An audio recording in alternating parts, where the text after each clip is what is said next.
Thank you for choosing our Patio Heat channel. I'm Steve.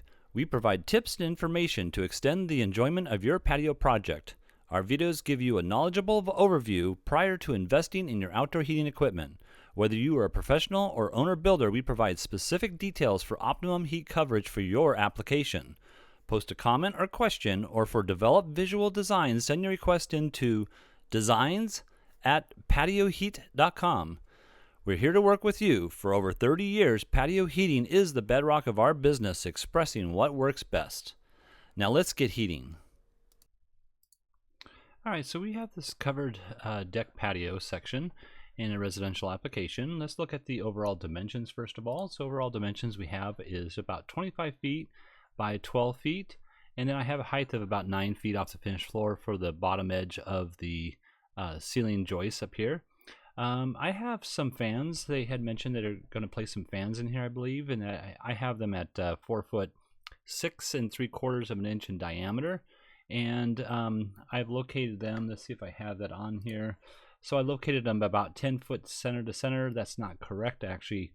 I had actually done this video once before and realized that my height was wrong, so I had to redo it. So let's go ahead and look at the true distance from center to center that I have.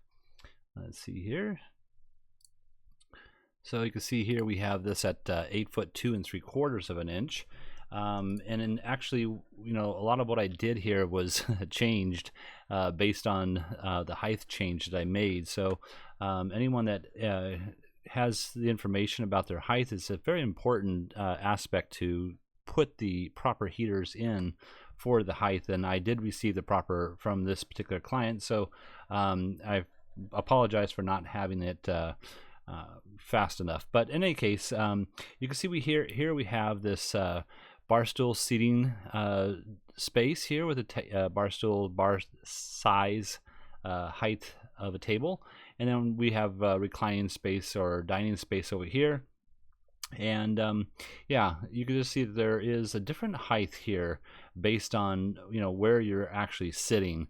Now I placed the units close to being underneath here. This is actually centered underneath the fan, but this one here is probably not going to be centered under the fan. I'm going to go ahead and just move that because I wouldn't think that would be that close. So I'm going to move that over, you know, roughly about 1.5 feet there.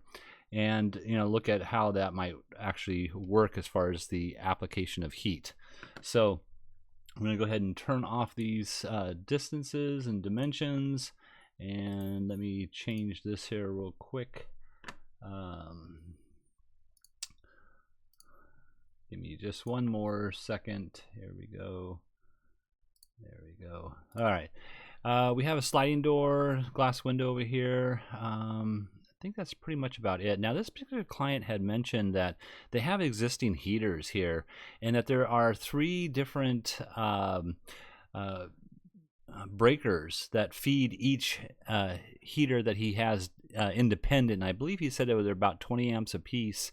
And so what I'm going to show here first of all is, you know, possibly something that might work, and I believe he's looking for flush mount units. Now, when I say possibly might work, that is if you're able to change that whole electrical plan. If you're not, then this will not work for you, based on the fact that what I'm showing here is 2 of the 6,000 flush mount units, and the 6,000 flush mount units have dual elements. I'm going to turn this beam here off for a second, but they have 2 3,000 watt elements, and at 240 volts, 2 of those 6,000 watts, that's 25 amps each. So that would be 50 amps for the 2 units here alone. So you would have to have some type of either a higher output as far as the ability to install these with. You can't use the 20 amp circuit, but I believe you could alter the application if you should desire to do so. Here you can see the clearances below the heaters. I have at 18 inches from the edge of the heater, not the flush mounted kit itself, but the actual edge of the heater is 18 inches on both sides. That's why I have these fans with that particular dimension of 4 foot 6 3/4 inch diameter. That's why I have those at that distance I showed you before. But we need to make sure we have that clearances on both sides. So over here, 18 inches from the edge of the heater, not the flush mount kit itself, but the edge of the heater to the fan blade itself, if the fan blades themselves are combustible. Now, if these are steel fan blades, it could be a little bit closer, but I definitely wouldn't, especially if these are aluminum, I would not have that ray penetrate that fan blade, because aluminum is going to droop as the time goes on. So but in any case, that's what I have, these two units, and I'm going to add an additional unit here. This is going to be a 4,000 watt unit, and I have that flush mounted as well. And you can see there's an issue here, obviously, that we have these ceiling joists right there in the middle of where I have placed the heaters. And I'm placing these heaters based on the fact that, well, what is the best coverage for this space here that being occupied? Because, you know, could we put the heater, you know, on the edge? Yeah, we could, but we'd have to angle it down, and it would, you know, hang down quite a bit. If I was to show something like that, let's just see if I have something that I can post in here very quickly. But if we put like a, let's go with a slimline unit, because it just looks a little bit better, and I'm going to do a 30-degree slimline. Here's a 4,000 watt slimline, which actually would work for the application. Let's see if I can find it properly. And we're going to go ahead and just switch it over here. And I'm just going to quickly mount it. Now, it would have to be mounted on the bottom edge of the actual ceiling joist here. So it would be something like this. I'm just going to move it a few inches over here. But that's where it would have to be. And again, the clearances, it would have to be met left and right, you know, front and back, and then 36 inches out down below, 36 inches below this one as well. But let me go ahead and just turn this flush mount one off for a second, and I'm going to turn the rays on and kind of take a look at what it would really look like. So this would be something where you could heat up a space like this for the left seating decently with a 4,000 watt unit. And also over here, it would not be as intense. However, I don't think it would be something where you'd really be comfortable if it's a cold evening sitting in a position like this with a heater like that. Now, I'm going to go back and remove this here for a second, and you could actually put, you know, these units, if I was to actually go and do some additional efforts here, we can, you know, show how this would look if I was to just add the unit over there. And then I could even add a unit. I'm going to take these units off for a second here, and I'm going to even add a unit over here.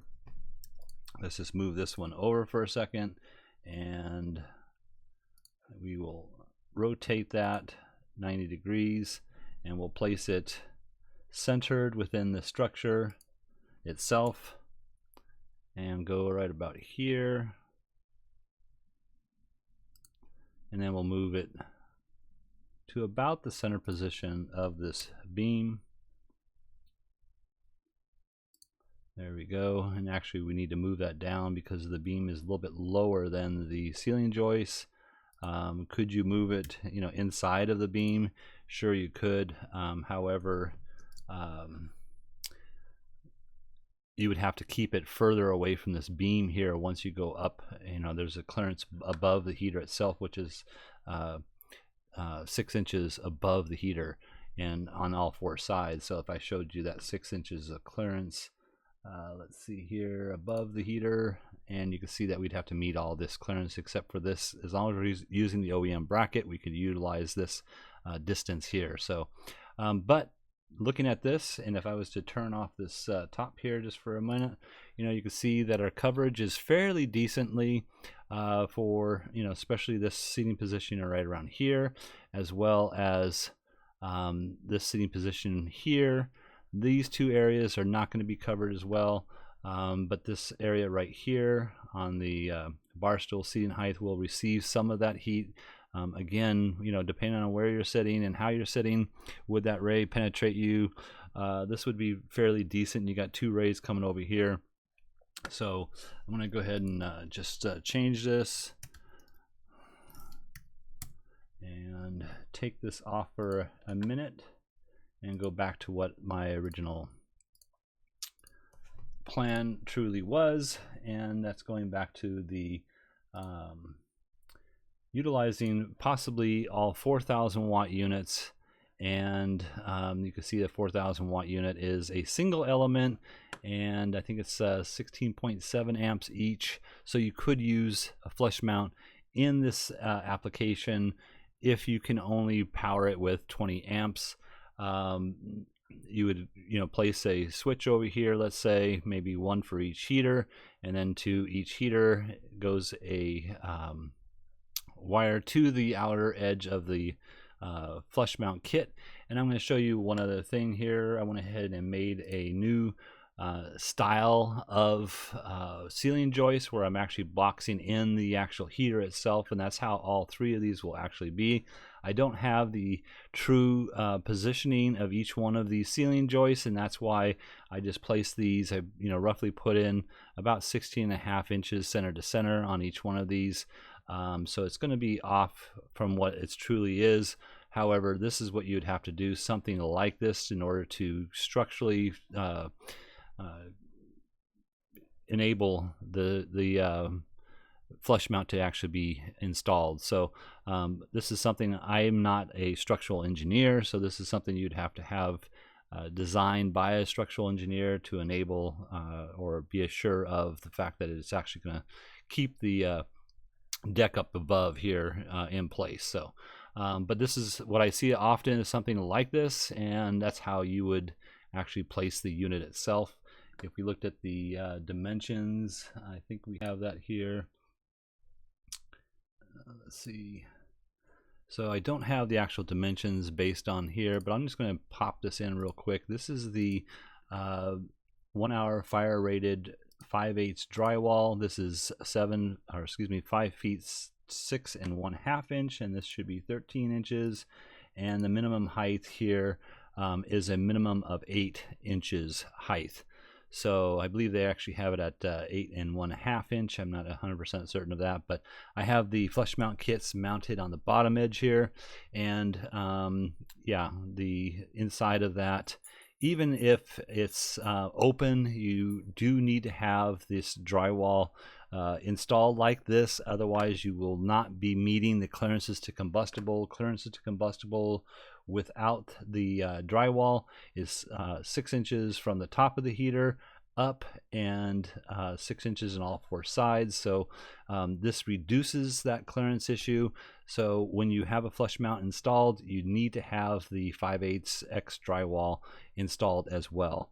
So just to keep that in mind, but that would work out fairly decently. And you can see here that our coverage is really good, with the exception of the center of where these fans are, and that is really because of the true height of the application itself. But here you could actually change this into a 3,000 watt unit instead of a 4,000 watt unit because of the seating height here. But these definitely I would place as a minimum of 4,000 watt. And then going back to, can you use those 6,000 watt units? We can push those 6,000 watt units back in here. Let's go with the 6,000 watt here. But you would have to bring all the power into a junction box or a control panel. Let's say this is a control panel. The control panel can be used to dim the heaters down. So the heaters, especially these two over here, you can change it from 100% to 10% on. And also, if you have a third zone here, you could do the same with that. But you'd have to bring all the power in here, and then the power would feed into the heater location. You'd have a switch over here, which would be 110. That switch would come down, into the junction box and power the relays that are inside of the junction box itself. So that's if you want a 6,000 watt unit. I would highly recommend getting a control where you can actually dim them down so that they're at the right temperature that you are in desire of. So anyways, that is about it. Let me go ahead and turn these back on here, all 4,000 watts, possibly a 3,000 watt here, and Let's see if there's anything else. You'd have to, obviously change each one of these 3 openings for the flush mount to fit. And then that's about it. All right, well, I hope this has helped. If you're looking for some assistance with your outdoor heating application and you would like us to review your plans, send your information into designs@patioheat.com. I'm Steve, and please tap that like button, subscribe to our channel. We're here to help, and the more people who at least give us a thumbs up will help others find it as well. So I appreciate that very much. Have an excellent day.